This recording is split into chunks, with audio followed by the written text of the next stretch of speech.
साल 2047 तक विकसित भारत बनाने का सपना देश के प्रधानमंत्री नरेंद्र मोदी ने देखा। ठीक उसी साल छत्तीसगढ़ को भी विकसित राज्य बनाने का सपना प्रदेश की विष्णुदेव साय सरकार ने देखा है। साय सरकार ने इस दिशा में नीति और नियम बनाने के साथ इस पर अमल करना भी शुरू कर दिया है। प्रदेश की नई उद्योग नीति इसी दिशा में बढ़ाया गया एक मजबूत कदम है। छत्तीसगढ़ की पहचान अब तक खनिज संपदा से समृद्ध राज्य और देश के धान के कटोरे के रूप में होती थी, लेकिन प्रदेश में विष्णुदेव साय सरकार के प्रयासों से ये राज्य बहुत जल्द देश का विकसित औद्योगिक प्रदेश भी होगा।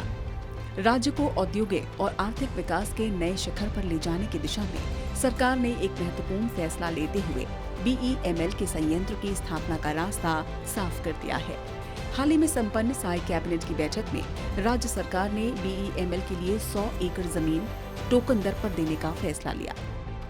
सरकार के इस एक फैसले से प्रदेश में न सिर्फ हजारों की संख्या में रोजगार के मौके सृजित होंगे, बल्कि उद्योग से जुड़ी कई छोटी बड़ी इकाइयों की स्थापना का रास्ता साफ हो गया है। भारत अर्थ मूवर्स लिमिटेड BEML को राज्य में heavy earth moving equipment manufacturing संयंत्र स्थापित करने की सैद्धांतिक मंजूरी दी है। अब जरा BEML कंपनी क्या है, इसे समझते हैं। दरअसल केंद्र सरकार के अधीन काम करने वाली भारत अर्थ मूवर्स लिमिटेड एक पब्लिक सेक्टर अंडरटेकिंग कंपनी है, जिसकी स्थापना 1964 में हुई थी। ये company defence, rail, metro, power और इंफ्रास्ट्रक्चर के साथ माइनिंग क्षेत्र की जरूरतों को पूरा करने वाले प्रोडक्ट्स बनाती है। इसकी बेहतरीन रिसर्च बेस्ड तकनीक के चलते ही इसे देश में मिनी रत्न कंपनी का दर्जा प्राप्त है। ये कंपनी न सिर्फ देश में जरूरतें पूरा करती हैं, बल्कि इसके उत्पाद मिडिल ईस्ट, अफ्रीका और दक्षिण पूर्व एशिया के 67 देशों में निर्यात भी होते हैं। अब तक देश के केरल और कर्नाटक राज्य में इसके 9 संयंत्र संचालित हैं। छत्तीसगढ़ में लगने वाला इसका 10वां संयंत्र होगा। साय कैबिनेट ने इस मिनी रत्न कंपनी के लिए बिलासपुर चांपा के बीच औद्योगिक क्षेत्र में 100 एकड़ जमीन देने का फैसला किया है। और हमारे यहाँ चूंकि माइंस है, तो माइंस में उनकी बनाई हुई मशीनों का खूब उपयोग होता है। बड़ी संख्या में रोजगार का सृजन होगा और एक नए प्रकार का उद्योग राज्य में स्थापित होगा। छत्तीसगढ़ की साय सरकार प्रदेश को औद्योगिक विकास के क्षेत्र में एक नए शिखर पर ले जाने के लिए संकल्पित है। नई औद्योगिक नीति 2024-30 जो 1 नवंबर 2024 से लागू हुई है, इसे इस दिशा में मील का पत्थर माना जा रहा है। इस नीति का मूल मंत्र न्यूनतम शासन, अधिकतम प्रोत्साहन है।